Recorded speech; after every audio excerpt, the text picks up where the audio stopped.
Êxodo capítulo 21. Leiamos dos versos 1 a 11. Êxodo 21, de 1 a 11. Diz assim a santa e inerrante palavra de Deus. São estes os estatutos que lhes proporás. Se comprares um escravo hebreu, 6 anos servirá, mas ao 7º sairá forro de graça. Se entrou solteiro, sozinho sairá. Se era homem casado, com ele sairá sua mulher. Se o seu senhor lhe der mulher, e ela lhe der filhos e filhas, a mulher e seus filhos serão do seu senhor, e ele sairá sozinho. Porém, se o escravo expressamente disser: eu amo meu senhor, minha mulher e meus filhos, não quero sair forro, então o seu senhor o levará aos juízes e o fará chegar à porta ou à ombreira, e o senhor lhe furará a orelha com uma sovela, e ele o servirá para sempre. Se um homem vender sua filha para ser escrava, esta não lhe sairá como saem os escravos. Se ela não agradar ao seu senhor, que se comprometeu a desposá-la, ele terá de permitir-lhe o resgate. Não poderá vendê-la a um povo estranho, pois será isso deslealdade para com ela. Mas se a casar com seu filho, tratá-la-á como se tratam as filhas. Se ele der ao filho outra mulher, não diminuirá o mantimento da primeira, nem os seus vestidos, nem os seus direitos conjugais. Se não lhe fizer estas 3 coisas, ela sairá sem retribuição, nem pagamento em dinheiro. Vamos orar. Pai Santo, nós te louvamos pelo privilégio que temos de sermos instruídos pela Tua Palavra, Pai. Te louvamos porque ela é toda inspirada, te louvamos porque ela é toda útil para a nossa repreensão, a nossa correção, a nossa educação na justiça. Ela inteira nos habilita para toda boa obra. E é nesta confiança que nós nos aproximamos dela, sabendo que ela não volta vazia e de que o Senhor tem sempre a nos ensinar e a nos guiar na Tua verdade. Pedimos o Teu auxílio, o auxílio do Teu Santo Espírito, para iluminar a nossa mente nesta hora, para que assim, e só assim, nós compreendamos a Tua Palavra, Pai. Edifica-nos então, ajuda-nos a compreendê-la e aplica a Tua Palavra em nosso coração. É o que nós pedimos humildemente, e em nome de Jesus. Amém. O tema desta noite, meus irmãos, é 3 virtudes da lei de Deus. 3 virtudes da lei de Deus. Depois dos 10 mandamentos, você deve ter percebido que nós passamos pelos 10 mandamentos no capítulo 20, e depois dos 10 mandamentos, o que se segue é o chamado livro da aliança.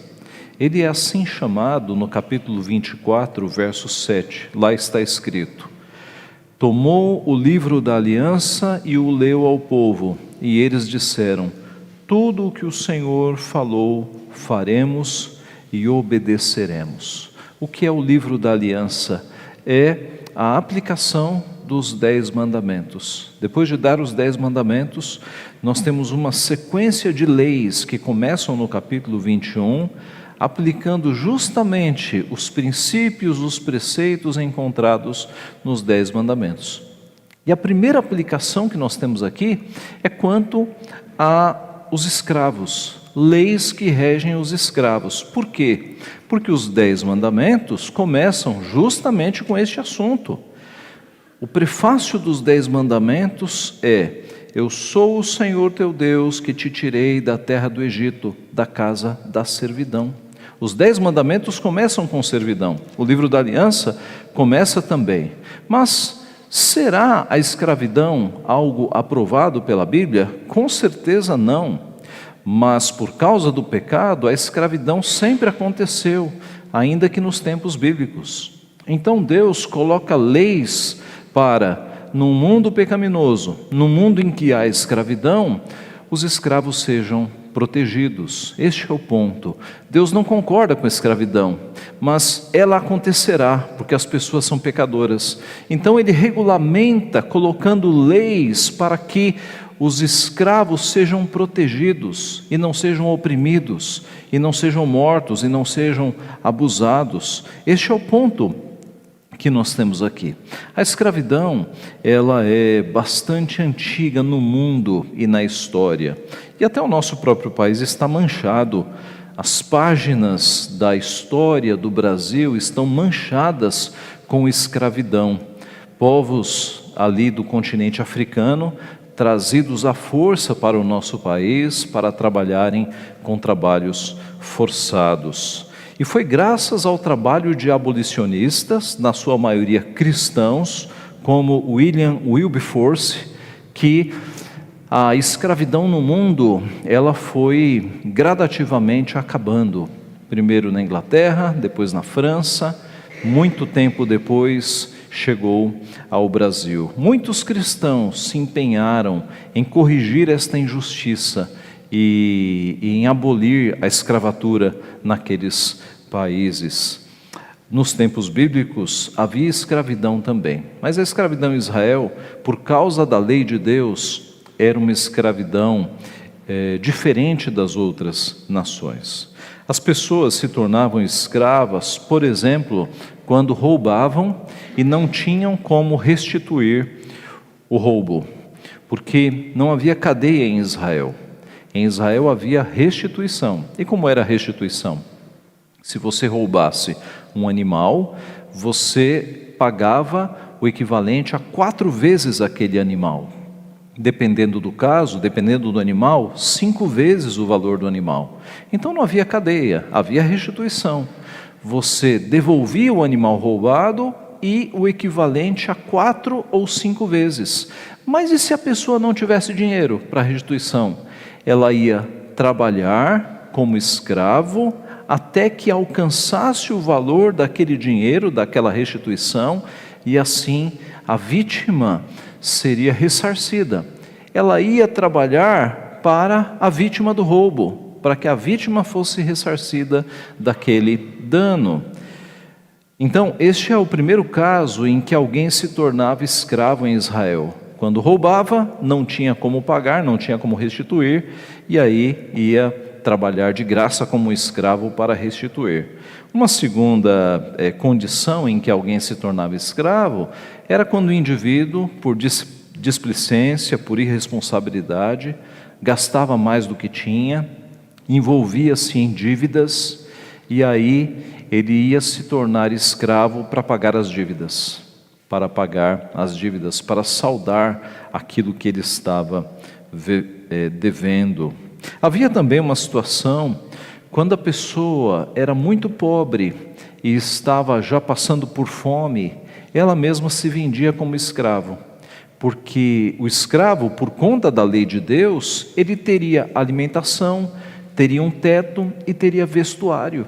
Então, para quem estava em condições de muita pobreza, era interessante vender-se como escravo, para que tivesse alimentação, para que tivesse vestuário, para que tivesse um abrigo onde morar. E isso acontecia também.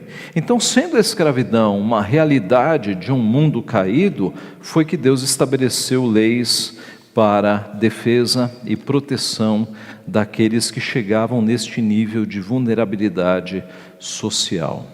Durante os primeiros domingos, então, durante os próximos domingos, começando hoje, nós vamos estudar vários assuntos em que a lei de Deus, os princípios dos 10 mandamentos, são aplicados em casos reais, são aplicados na vida real do povo de Israel. E nós perceberemos nestes sermões todos como a lei de Deus é perfeita. A palavra nos diz que a lei de Deus é boa, perfeita e agradável. E a aplicação da lei de Deus nestas situações, nestes casos específicos, vão revelar quão perfeita é a lei de Deus. E assim, nesta noite, nós podemos ver 3 virtudes da lei de Deus. E a primeira delas é que a lei de Deus é humanitária. A lei de Deus é humanitária, é uma lei que se preocupa com o bem-estar das pessoas. Veja o primeiro verso. São estes os estatutos que lhes proporás. Se comprares um escravo hebreu, 6 anos servirá, mas ao 7º sairá forro de graça. Mesmo que a dívida não fosse paga em 6 anos, no 7º ano ele sairia forro. Forro aqui é de receber a alforria. Forro, alforria, liberdade. Então note um aspecto humanitário.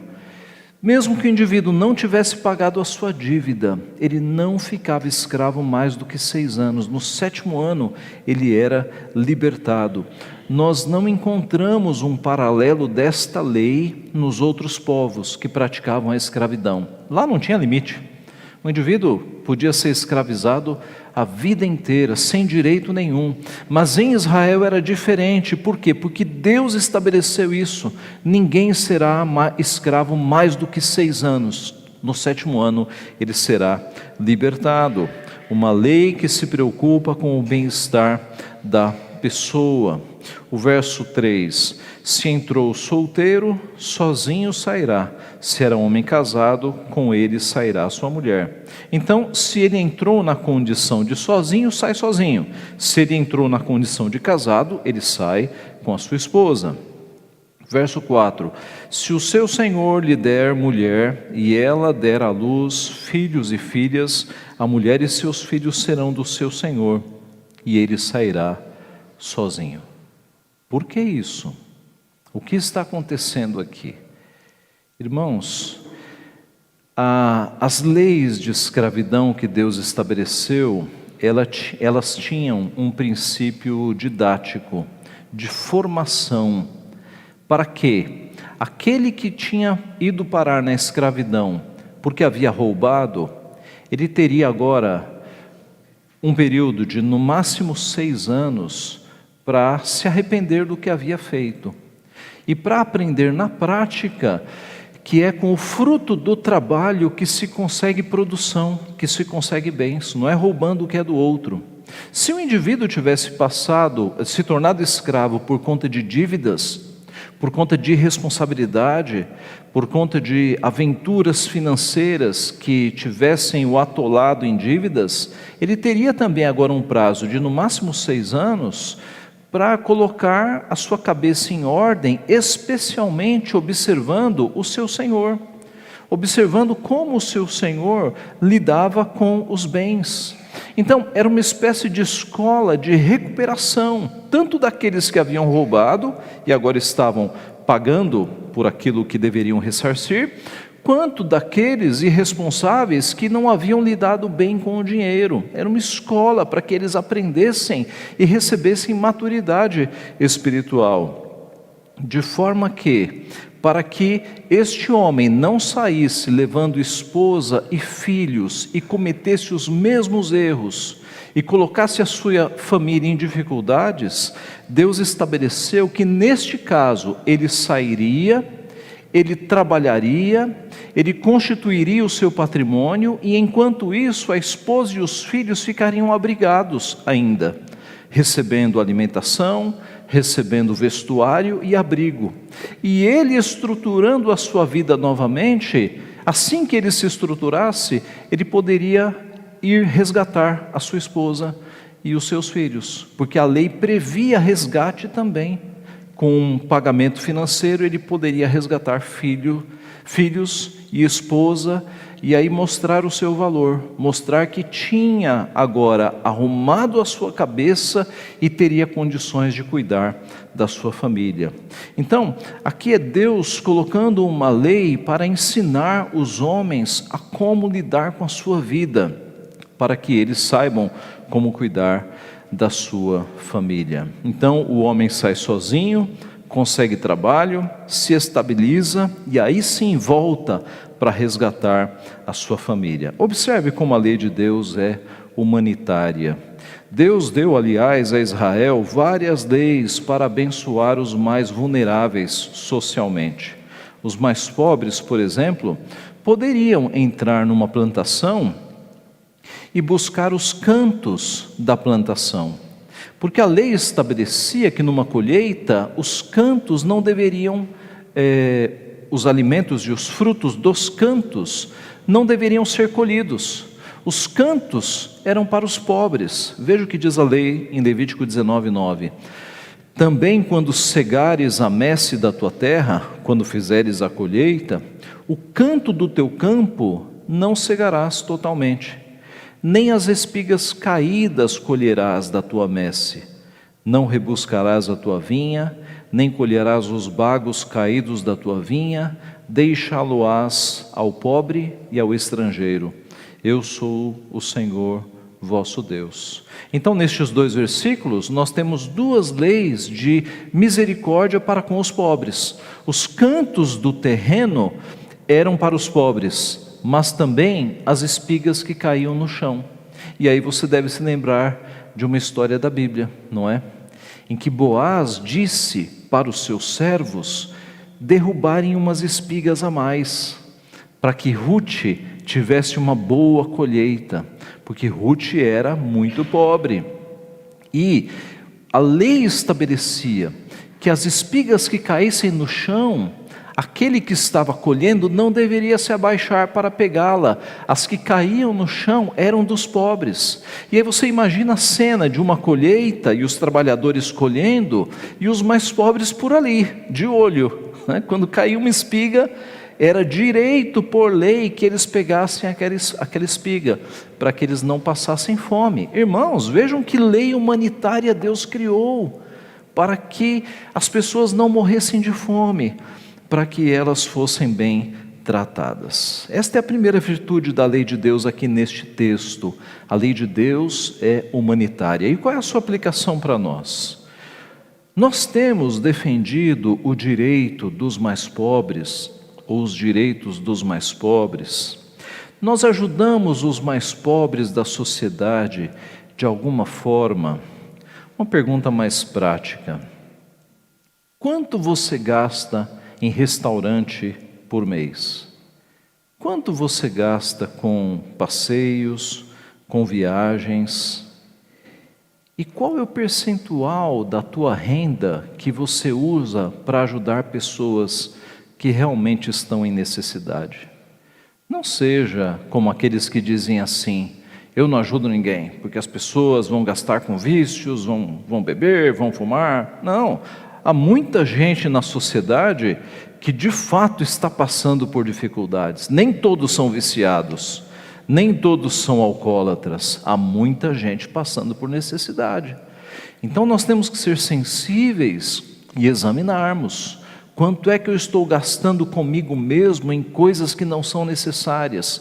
Restaurantes caros, lanches caríssimos, passeios, viagens. E quanto eu tenho usado para ajudar as pessoas? Se te ajudar, você pode até estabelecer um percentual. Eu vou estabelecer aqui, pastor, que 1% do meu salário, 1, 2, 3, 5% do meu salário vai ser para ajudar pessoas que realmente estão passando por necessidades. E se você fizer isso e orar um pouquinho, Deus vai fazer essas pessoas aparecerem. Vai fazer. E aí você vai cumprir. E veja, eu falei aqui em 1, 2, 3, 4, 5% do teu salário. O que é isso? Faça lá as contas. O quanto você tem gastado com restaurantes, com passeios, com viagens, para ver se não é um percentual maior do que este. Como é que nós temos ajudado as pessoas que realmente precisam e que às vezes já estão ao nosso redor? Nós devemos ajudá-las, meus irmãos. Nós não temos aqui na cidade, eu acho que não há entre nós nenhum fazendeiro que está para fazer a colheita, não é? Que deva não colher os cantos. Essa não é a nossa realidade aqui numa cidade grande. Mas o princípio da ajuda aos pobres, o princípio continua. A aplicação ficou para os tempos bíblicos, de derrubar espigas no chão. Hoje nós não lidamos mais com isso. Mas o princípio de ajudarmos pessoas que estão famintas Esse princípio continua. E há muitas pessoas famintas pelos faróis da nossa grande cidade. Há muitas pessoas famintas, por vezes, perto de você, morando nas calçadas, perto da tua residência.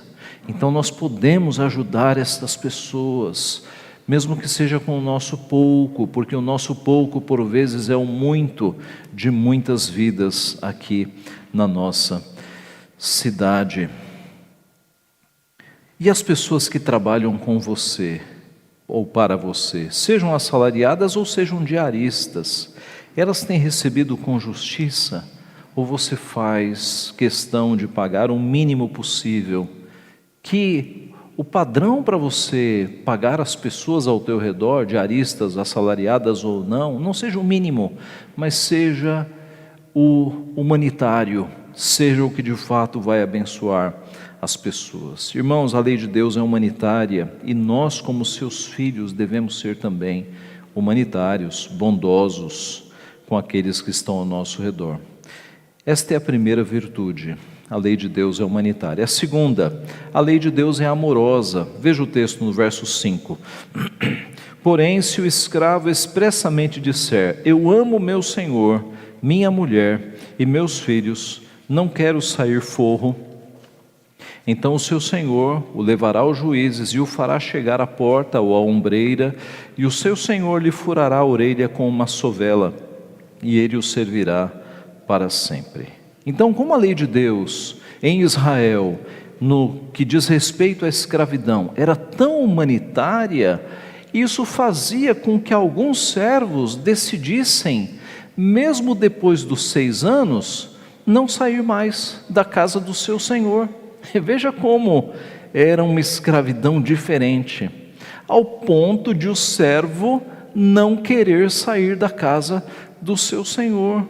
Então, se o escravo dizia: eu amo meu senhor, eu não quero sair livre, eu não quero sair forro, eu não quero alforria, ele podia ficar.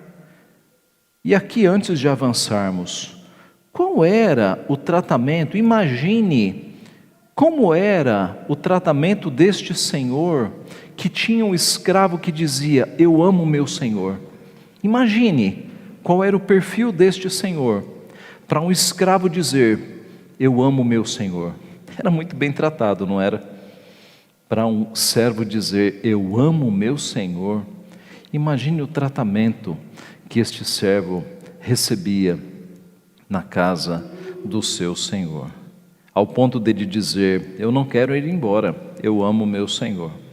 Então o seu senhor o levará aos juízes e o fará chegar à porta ou à ombreira, e o seu senhor lhe furará a orelha com uma sovela, e ele o servirá para sempre. A sovela era um instrumento, é um instrumento perfurante, usado em muitas profissões. O cabo é de madeira e ele tem uma ponta de ferro afiada, como se fosse um prego. Esta é a sovela. Homens com orelhas furadas em Israel eram estes escravos leais aos seus senhores. Então, se você visse um homem com orelha furada na rua, e era só o furo, a Bíblia não faz menção de que havia o furo e alguma coisa dentro do furo. A ideia é que havia o furo apenas. Homens com orelhas furadas em Israel eram justamente esses escravos que eram escravos por opção, porque amavam o seu senhor e tinham um tratamento tão bom que eles queriam ficar na casa do seu senhor. Eram escravos por decisão voluntária, e assim eles eram levados para uma porta, de madeira, ou o umbral de uma porta, e esse rito era feito diante dos juízes, uma cerimônia para se furar a orelha daquele escravo que seria escravo para sempre. Esse ato de furar a orelha na ombreira ou no umbral da porta é rico de significado para nós. Primeiro, porque era a orelha e não outra parte do corpo. Por que a orelha? Ora, a orelha é um membro do corpo do escravo bastante importante. porque é no ouvido que o escravo recebe as ordens. É o órgão essencial. Ele ouve as ordens pelo ouvido. Então este é o significado. Este é o significado. Ele estava sempre atento às ordens do seu Senhor.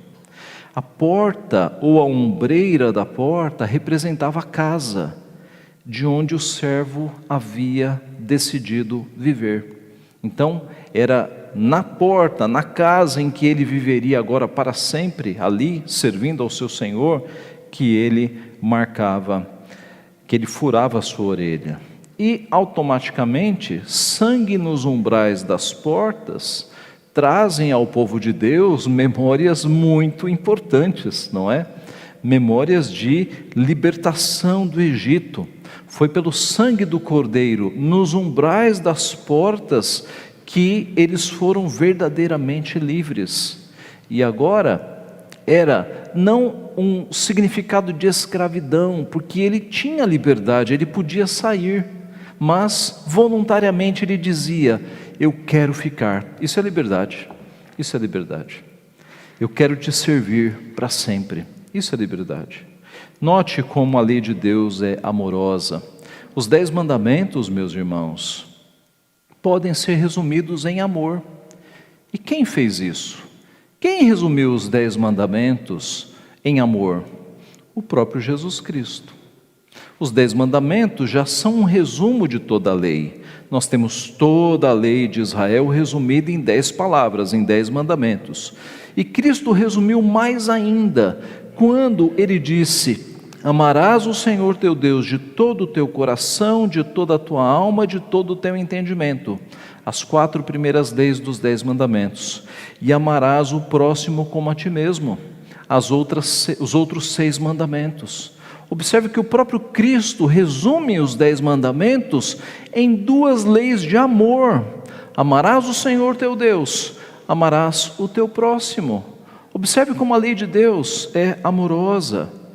Nos 10 mandamentos nós somos ensinados a amar a Deus sobre todas as coisas, a amar o seu culto, a amar o seu nome, a amar o seu dia, a amar os pais e as autoridades, a amar a vida do próximo, não matarás, a amar a família, não adulterarás, a amar o direito à propriedade, não furtarás, a amar a reputação do próximo, não dirás falso testemunho, e a amar o contentamento na própria vida, não cobiçarás. Observe, meus irmãos, como a lei de Deus é amorosa. Ela foi feita para o nosso bem, para o bem do próximo e para que nós amemos a Deus. Como aplicação para os nossos dias, nós podemos nos perguntar: as pessoas que trabalham para nós nos amam, assalariadas ou não, diaristas ou não, prestadores de serviços ou não, as pessoas com as quais você tem algum tipo de relacionamento comercial, paga alguma coisa, usa algum serviço, contrata o serviço diariamente, essas pessoas te amam ou querem te ver o mais longe possível, querem fugir de você? Os bons senhores do Antigo Testamento eram amados por seus servos, e nós deveríamos aprender isso. Você é bondoso, cuidadoso, generoso com as outras pessoas, de modo que você é querido por essas pessoas com as quais você tem algum tipo de relacionamento comercial.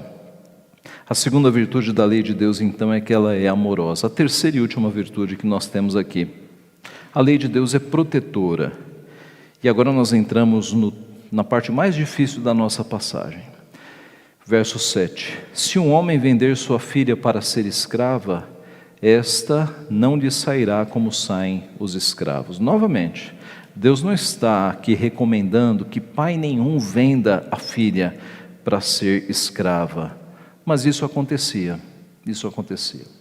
Alguns pais que não tinham condições de criar os seus filhos, anteviam um futuro melhor para a sua filha e as vendiam. Deus nunca aprovou isso, mas Deus vai criar aqui leis para que essas jovens que serão vendidas num mundo caído, elas não fiquem vulneráveis, elas sejam mais protegidas do que os escravos homens. Esse é o ponto aqui. O pai, por vezes, para salvar a vida da filha, ele a vendia para um senhor, porque ali ela teria comida, teria condições de viver. Ora, nós não vemos isso aqui no Brasil? Às vezes, alguns pais, especialmente em regiões mais pobres do nosso país, eles doam os seus filhos para quem tem um pouco mais de condição, porque eles não têm condições de alimentar, de criar uma criança. Isso acontecia desde os tempos bíblicos, e aqui Deus vai estabelecer leis para a proteção dessa situação tão difícil no que diz respeito às moças. Veja então o verso 7: se um homem vender sua filha para ser escrava, esta não lhe sairá como saem os escravos. Uma moça não poderia simplesmente ser liberta e colocada na rua, ela deveria ser devolvida à própria família, para não ficar solta na sociedade, em situação de vulnerabilidade, ser abusada por outros homens. Ela deveria ser devolvida à sua família. Verso 8: se ela não agradar ao seu senhor, que se comprometeu a desposá-la, ele terá de permitir-lhe o resgate. Não poderá vendê-la a um povo estranho, pois será isso deslealdade para com ela. Se o senhor quisesse se casar com esta jovem, era permitido, mas se ele voltasse atrás, a família resgataria esta jovem para tê-la novamente. Verso 9: mas se a casar com seu filho, tratá-la-á como se tratam as filhas. Casando-se com um dos filhos, ela seria parte da família, ela não seria mais vista como escrava, mas como uma das próprias filhas. Se ele der ao filho outra mulher, não diminuirá o mantimento da primeira, nem os seus vestidos, nem os seus direitos conjugais. Caso esse filho se separasse dela, ela continuaria sendo mantida com todos os direitos de sustento previstos. Verso 11: se não lhe fizer estas 3 coisas, a saber, o mantimento, os vestidos e os direitos conjugais, ela sairá sem retribuição, nem pagamento em dinheiro. Quer dizer, a família não teria que pagar nada. Os direitos foram quebrados, os direitos dela como escrava foram quebrados, ela sai livre, sem nenhum pagamento, ela vai para a sua família. Meus irmãos, veja como a lei de Deus tinha preocupação em proteger pessoas em situação de vulnerabilidade. Há outros exemplos. Levítico 19:13 fala assim: não oprimirás o teu próximo, nem o roubarás. A paga do jornaleiro não ficará contigo até pela manhã. O que é jornaleiro? O que jornaleiro está fazendo no Pentateuco? Não havia jornal. É uma expressão, meus irmãos, sinônima de diarista, porque jornal vem da palavra diurnal, diurno. É por isso que o jornal da banca ele sai todos os dias, porque a palavra jornal significa diário, diurnal. Então, quando a Bíblia usa jornaleiro, é sinônimo de diarista, é aquele indivíduo que trabalhava pelo dia. E aí a lei está dizendo que o salário daquele que terminou o dia e fez o trabalho, ele não pode ser atrasado até a manhã seguinte, ele tem que ser pago no dia. Veja uma lei de proteção para aquele que trabalhava, uma lei aqui que dava o direito do indivíduo receber pelo dia que ele trabalhou, uma lei trabalhista nós temos aqui, não é? Porque era direito dele receber. Veja que o princípio é válido para hoje. Empregadores não deveriam atrasar o salário de ninguém, deveriam pagar no dia. Os surdos e os cegos eram protegidos pela lei de Deus. Levítico 19:14 diz assim: não amaldiçoarás o surdo, nem porás tropeço diante do cego, mas temerás o teu Deus, eu sou o Senhor. Então não cabia ficar chamando cegos de nomes impróprios, aliás, surdos de nomes impróprios, e nem fazendo brincadeiras de mau gosto com os cegos, colocando tropeços para que os cegos caíssem. Observe Deus protegendo os mais vulneráveis. A lei exigia respeito aos mais velhos. Levítico 19:32. Diante das cãs te levantarás e honrarás a presença do ancião e temerás o teu Deus, eu sou o Senhor. Cãs são cabelos brancos, e a lei exigia que quando entrasse um senhor de cabelos brancos, os jovens deveriam se levantar. Diante dos idosos, daqueles que têm cabelos brancos, por sua experiência de vida, os jovens se levantam. Houve um tempo no nosso Brasil que quando um professor entrava na sala de aula, os alunos todos ficavam em pé, em sinal de respeito, não é? Pois isso vem da Bíblia. Quando os idosos entram, os mais jovens se levantam em reverência.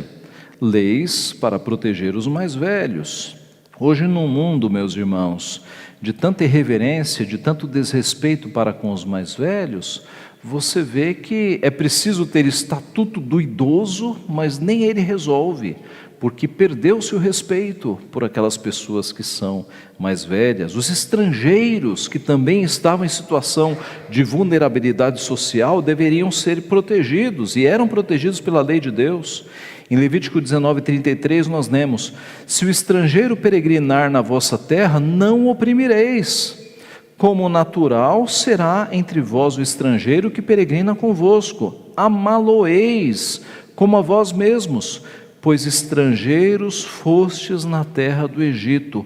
Eu sou o Senhor vosso Deus. Então os estrangeiros, ao invés de serem oprimidos, e quando você olha para a história da humanidade, os estrangeiros em alguns países foram extremamente perseguidos.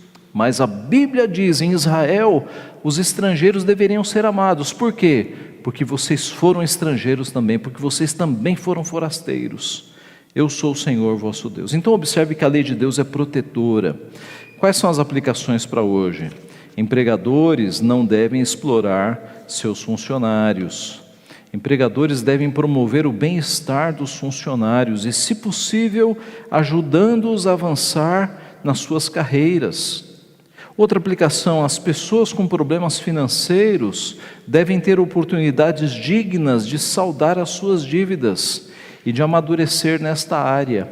Esta era a escola em Israel. A escravidão era para trazer maturidade, tanto àqueles que haviam roubado, quanto àqueles que não sabiam administrar os seus bens.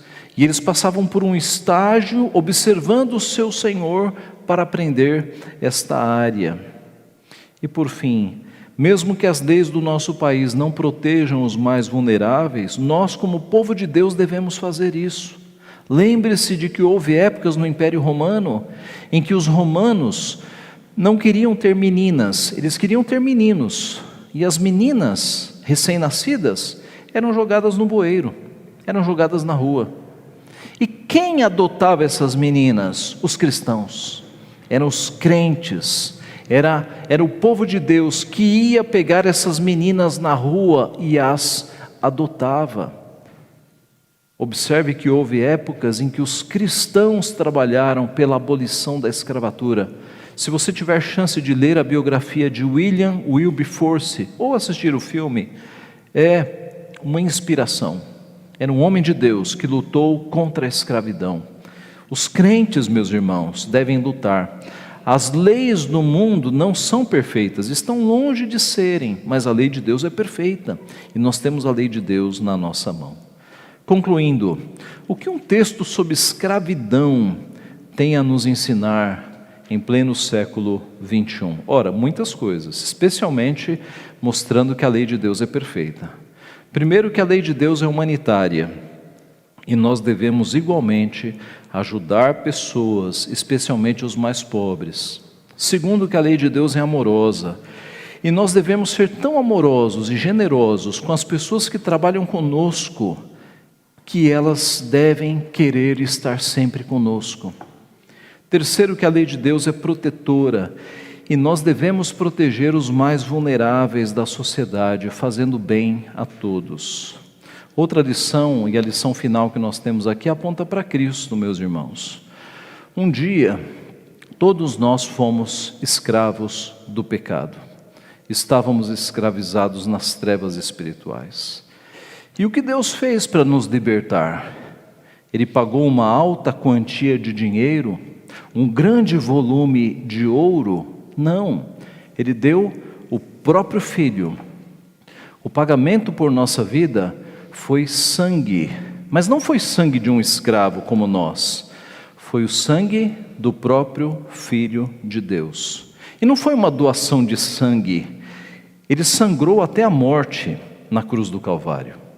Este foi o preço.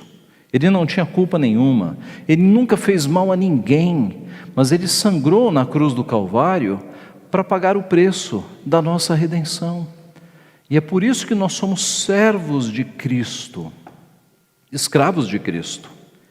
E talvez essa palavra seja muito indigesta para nós, por conta da herança cultural, não é? Escravos ou servos de Cristo. Mas isso nos remete àquela história que aconteceu alguns séculos atrás, quando nos Estados Unidos havia a corrida do ouro. E conta a história que um homem crente, piedoso, servo de Deus, ele foi também para a corrida do ouro, e ele foi muito bem sucedido. E ele voltou para sua casa com um saco cheio de pedras preciosas, cheio de ouro. Mas passando por uma cidade, uma dessas cidades do chamado Velho Oeste, ele viu uma plataforma de madeira em que escravos estavam sendo leiloados ali. E ele aproximou-se daquele tablado, uma multidão de pessoas ao redor, negros lá em cima, amarrados e sendo expostos ao público, e o público dando lances, comprando ali em forma de leilão, aqueles homens e aquelas mulheres. E quando ele se aproximou, eis que uma jovem estava sendo leiloada. E aqueles que estavam fazendo lances em dinheiro, dizendo as coisas mais pecaminosas que fariam com aquela jovem. Pois eis que aquele homem crente apiedou-se da jovem e ele deu um lance que era um lance maior do que todos estavam oferecendo. A multidão silenciou, o leiloeiro disse: "Você tem esse dinheiro mesmo? Porque nunca ninguém pagou tal valor em um escravo." E ele levantou o saco cheio de ouro, ele disse: "Eu tenho esse dinheiro." A multidão silenciou, vendida. Este homem crente aproximou-se e a jovem, quando ia descer do tablado, cuspiu no seu rosto. Ele enxugou a saliva, o cuspe, a pegou e a levou para a cidade, para um escritório, e chegando lá, ela ficou numa sala, num lugar, ele entrou para fazer a papelada da alforria, para libertá-la. Passado um tempo, ele voltou com os papéis e entregou para ela e disse: "Tome, você agora é livre." Ela não entendeu e cuspiu no seu rosto de novo. E ele enxugou o cuspe e disse: "Você não está entendendo, agora você é uma mulher livre." E ela pegou a papelada e disse: "Nunca ninguém pagou um valor desse por um escravo, e você está me dando a liberdade?" E ele disse: "Sim, eu acabei de providenciar a tua liberdade, você é uma mulher livre agora." E ela caiu em prantos no chão, porque ela percebeu que era verdade. E depois de um tempo, ela retomou o fôlego e disse para ele: "Eu poderia ser então serva do Senhor para sempre? Eu poderia ser serva do Senhor para sempre?" Meus irmãos, Cristo não nos deu uma liberdade civil. Cristo nos tirou do caminho do inferno. Cristo morreu, sangrou naquela cruz, com dores terríveis que nenhum de nós jamais sentirá. E Ele fez aquilo para nos dar a liberdade eterna, para nos tirar do inferno. Então, para Cristo nós dizemos: nós podemos servir o Senhor para sempre? Nós podemos servir o Senhor para sempre? Para Ele nós dizemos com todo o gosto do mundo, porque, meus irmãos, o que nós daremos por aquele que nos tirou do caminho do inferno? O que nós daremos para compensar uma salvação deste tamanho, não foi mediante ouro ou prata que nós fomos resgatados do nosso fútil procedimento, mas foi pelo sangue precioso de Cristo Jesus. O que nós daremos em troca disso? Nós o serviremos pela vida inteira, com alegria. Que Deus assim nos abençoe. Amém.